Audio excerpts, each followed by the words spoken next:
ಆತ್ಮೀಯ ವಿದ್ಯಾರ್ಥಿ ಮಿತ್ರರೇ, ಈ ಒಂದು ವಿಡಿಯೋದಲ್ಲಿ ನಾವು 10ನೇ ತರಗತಿಯ ಬೆಳಕು ಪ್ರತಿಫಲನ ಮತ್ತು ವಕ್ರೀಭವನ ಪಾಠದಲ್ಲಿ ಬರತಕ್ಕಂತಹ ನಿಮ್ನದರ್ಪಣದ ಮುಂದೆ ವಿವಿಧ ಸ್ಥಾನಗಳಲ್ಲಿ ಪ್ರತಿಬಿಂಬಗಳ ಉಂಟಾಗುವಿಕೆಯ ಪ್ರಯೋಗವನ್ನು ಈ ಒಂದು ವಿಡಿಯೋದಲ್ಲಿ ತಾವು ವೀಕ್ಷಿಸಲಿದ್ದೀರಿ. ವಿವಿಧ ಸ್ಥಾನಗಳಲ್ಲಿ ಪ್ರತಿಬಿಂಬಗಳನ್ನು ಪಡೆಯುವುದಕ್ಕಿಂತ ಪೂರ್ವದಲ್ಲಿ ನೀಡಿರತಕ್ಕಂತಹ ನಿಮ್ನದರ್ಪಣದ ಅಂದಾಜು ಸಂಗಮ ದೂರವನ್ನು ಕಂಡುಹಿಡಿದುಕೊಳ್ಬೇಕಾಗುತ್ತೆ.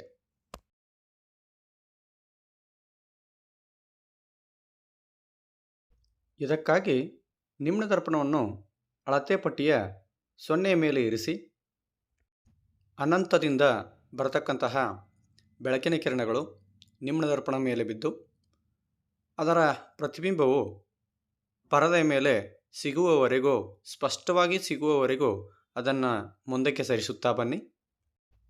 ಈಗ ಸರಿಯಾಗಿ 18.5 ಸೆಂಟಿಮೀಟರ್ ಮೇಲೆ ವಸ್ತುವಿನ ಸ್ಪಷ್ಟವಾದಂತಹ ಪ್ರತಿಬಿಂಬ ದೊರಕಿತು. ಇದುವೇ ಅಂದಾಜು ಸಂಗಮ ದೂರ. ಮುಂದಿನ ಹಂತದಲ್ಲಿ ದರ್ಪಣದ ಮುಂಭಾಗದಲ್ಲಿ 18.5 ಸೆಂಟಿಮೀಟರ್ ಮೇಲೆ ಸಂಗಮ ದೂರವನ್ನು ಹಾಗೂ ಇದರ 2ರಷ್ಟು ವಕ್ರತಾ ತ್ರಿಜ್ಯವನ್ನು ಗುರುತಿಸಿಕೊಳ್ಳುವುದು.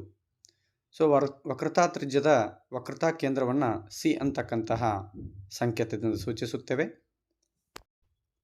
ಈಗ ವಸ್ತುವನ್ನು ಸಿಗಿಂತ ದೂರದಲ್ಲಿ ಇರಿಸಬೇಕು.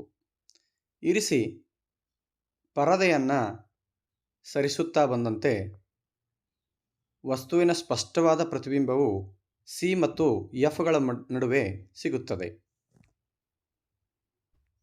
ಮುಂದಿನ ಹಂತದಲ್ಲಿ ವಸ್ತುವನ್ನು ಸಿನ ಮೇಲೆ ಇರಿಸಿದಾಗ ಪ್ರತಿಬಿಂಬವೂ ಸಹ ಸಿನ ಮೇಲೆಯೇ ದೊರೆಯುತ್ತದೆ. ಈ ಪ್ರತಿಬಿಂಬವು ತಲೆ ಕೆಳಕಾದ, ಸತ್ಯ ಹಾಗೂ ವಸ್ತುವಿನ ಗಾತ್ರದಷ್ಟೇ ಇರುತ್ತದೆ. ಮುಂದಿನ ಹಂತದಲ್ಲಿ ವಸ್ತುವನ್ನು ಸಿ ಮತ್ತು ಎಫ್ಗಳ ಮಧ್ಯೆ ಇರಿಸುವುದು. ಸಿ ಮತ್ತು ಎಫ್ಗಳ ಮಧ್ಯೆ ವಸ್ತುವನ್ನು ಇರಿಸಿದಾಗ ಅದರ ಪ್ರತಿಬಿಂಬವು ಸಿಗಿಂತ ದೂರದಲ್ಲಿ ಸಿಗುತ್ತದೆ. ಈ ಪ್ರತಿಬಿಂಬವು ವಸ್ತುವಿಗಿಂತ ದೊಡ್ಡದಾದ, ಸತ್ಯ ಮತ್ತು ತಲೆ ಕೆಳಕಾಗಿರುವುದನ್ನು ತಾವು ಗಮನಿಸಬಹುದು.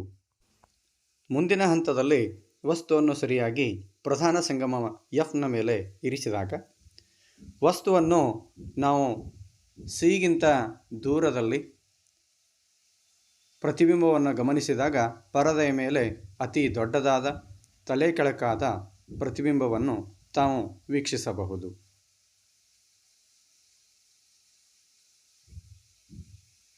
ಮುಂದಿನ ಹಂತದಲ್ಲಿ ದರ್ಪಣದ ಧ್ರುವ ಹಾಗೂ ಎಫ್ಗಳ ಮಧ್ಯೆ ವಸ್ತುವನ್ನು ಇರಿಸಿದಾಗ ವಸ್ತುವಿನ ಮಿಥ್ಯ ಪ್ರತಿಬಿಂಬವನ್ನು ನಾವು ವೀಕ್ಷಿಸಬಹುದು. ಇದು ದರ್ಪಣದ ಒಳಭಾಗದಲ್ಲಿಯೇ ವಸ್ತುವಿಗಿಂತ ದೊಡ್ಡದಾಗಿರ್ತಕ್ಕಂತಹ ಪ್ರತಿಬಿಂಬವನ್ನು ನಾವು ವೀಕ್ಷಿಸಬಹುದು. ಧನ್ಯವಾದಗಳು.